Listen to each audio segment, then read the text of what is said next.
नमस्कार दोस्तों। आज की इस वीडियो में हम बात करने वाले हैं एक ऐसी किताब के बारे में जिसने दुनिया भर में करोड़ों लोगों की सोच बदल दी।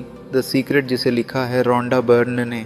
अगर आप जानना चाहते हैं कि लोग अपने सपनों को सच कैसे करते हैं, सफलता, पैसा और खुशी अपनी ज़िंदगी में कैसे आकर्षित करते हैं, तो यह वीडियो आपके लिए बहुत ख़ास होने वाली है।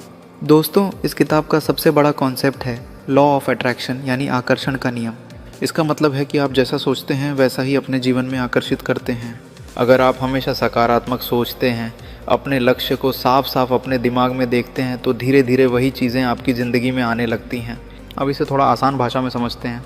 मान लीजिए आप हमेशा सोचते रहते हैं कि मेरे पास पैसे नहीं हैं, मेरी किस्मत ख़राब है, मुझसे कुछ नहीं होगा, तो आपका दिमाग और आपकी ऊर्जा उसी दिशा में काम करने लगती है और सच में आपके जीवन में वैसी ही परिस्थितियाँ बनने लगती हैं। लेकिन अगर आप सोचते हैं मैं सफल हो सकता हूँ, मैं मेहनत कर रहा हूँ और मुझे सफलता ज़रूर मिलेगी, तो आपका दिमाग मौके ढूंढने लगता है और आपकी सोच धीरे धीरे आपकी वास्तविकता बन सकती है। इस किताब के अनुसार हमारे विचार एक तरह की ऊर्जा होते हैं और यह ऊर्जा ब्रह्मांड में भेजी जाती है। फिर ब्रह्मांड उसी तरह की ऊर्जा हमें वापस देता है। इसलिए कहा जाता है जो सोचोगे वही पाओगे। अब सवाल आता है कि इस नियम को अपनी ज़िंदगी में कैसे इस्तेमाल करें। किताब में 3 मुख्य स्टेप बताए गए हैं। Ask, believe, receive. पहला स्टेप है आस्क, यानी मांगना। आपको साफ साफ तय करना होगा कि आप जीवन में क्या चाहते हैं। पैसा, अच्छी नौकरी, बिजनेस, सफलता या खुशी, जो भी आपका लक्ष्य है उसे अपने मन में स्पष्ट रूप से तय करें। दूसरा स्टेप है बिलीव, यानी विश्वास करना। सिर्फ चाहने से कुछ नहीं होता, आपको यह विश्वास भी होना चाहिए कि आपको वह चीज़ ज़रूर मिलेगी। जब आप सच में विश्वास करते हैं तो आपका दिमाग और आपकी आदतें उसी दिशा में बदलने लगती हैं। तीसरा स्टेप है रिसीव, यानी उसे पाने के लिए तैयार रहना। ऐसे महसूस करें जैसे आपको वह चीज़ पहले से मिल चुकी है। खुश रहें, आभारी रहें और मौके आने पर एक्शन लें, क्योंकि सिर्फ सोचने से नहीं, सही समय पर कदम उठाने से भी सफलता मिलती है। किताब में एक और बहुत महत्वपूर्ण बात कही गई है, ग्रैटिट्यूड, यानी कृतज्ञता। जब आप उन चीज़ों के लिए धन्यवाद देते हैं जो आपके पास पहले से हैं, तो आपकी सोच सकारात्मक बनती है और सकारात्मक सोच आपके जीवन में और अच्छी चीज़ों को आकर्षित करती है। उदाहरण के लिए, अगर आपके पास एक छोटा सा घर है तो उसके लिए आभारी रहें। अगर आपके पास नौकरी है, परिवार है, स्वास्थ्य है, तो उसके लिए धन्यवाद कहें। धीरे धीरे आपकी ज़िंदगी में और अवसर आने लगते हैं। अब बात करते हैं विजुअलाइजेशन की।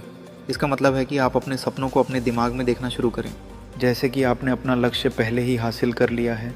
कई सफल लोग यही तकनीक इस्तेमाल करते हैं। वे अपने लक्ष्य को रोज़ अपने मन में देखते हैं, महसूस करते हैं और उसी हिसाब से काम करते हैं। लेकिन दोस्तों, यहाँ एक ज़रूरी बात समझना बहुत ज़रूरी है। सिर्फ सोचने से सब कुछ नहीं हो जाता। अगर आप सकारात्मक सोच के साथ मेहनत भी करते हैं तभी असली बदलाव आता है। ये किताब हमें सिखाती है कि हमारी सोच हमारी दिशा तय करती है, हमारी मेहनत हमें मंजिल तक पहुंचाती है। इस किताब का एक बड़ा मैसेज यह भी है कि डर और नकारात्मकता हमें पीछे खींचती है। जब हम बार बार असफलता के बारे में सोचते हैं तो हम कोशिश करना भी कम कर देते हैं, लेकिन जब हम उम्मीद और विश्वास के साथ आगे बढ़ते हैं तो नई संभावनाएँ खुलती हैं। तो अगर हम पूरी किताब का सार समझें तो 3 बड़ी बातें निकल कर आती हैं। पहली थी, अपनी सोच को सकारात्मक बनाइए। दूसरी, अपने लक्ष्य को साफ साफ तय कीजिए और उस पर विश्वास रखिए। तीसरी, आभारी रहिए और लगातार एक्शन लेते रहिए। दोस्तों, कई लोगों ने इस किताब से प्रेरणा लेकर अपनी ज़िंदगी में बदलाव लाने की कोशिश की है। चाहे आप इस सिद्धांत पर पूरी तरह विश्वास करें या न करें, लेकिन एक बात तो तय है, सकारात्मक सोच और स्पष्ट लक्ष्य किसी भी इंसान को आगे बढ़ने में मदद ज़रूर करते हैं। तो अब आप मुझे कमेंट में बताइए, आपका सबसे बड़ा सपना क्या है और क्या आप अपनी सोच को बदलकर उसे हासिल करना चाहेंगे? अगर आपको ऐसी ही किताबों के आसान और काम की समरी पसंद आती है तो वीडियो को लाइक करें और चैनल को ज़रूर सब्सक्राइब करें। हम फिर मिलेंगे एक नई किताब और नई सीख के साथ। धन्यवाद।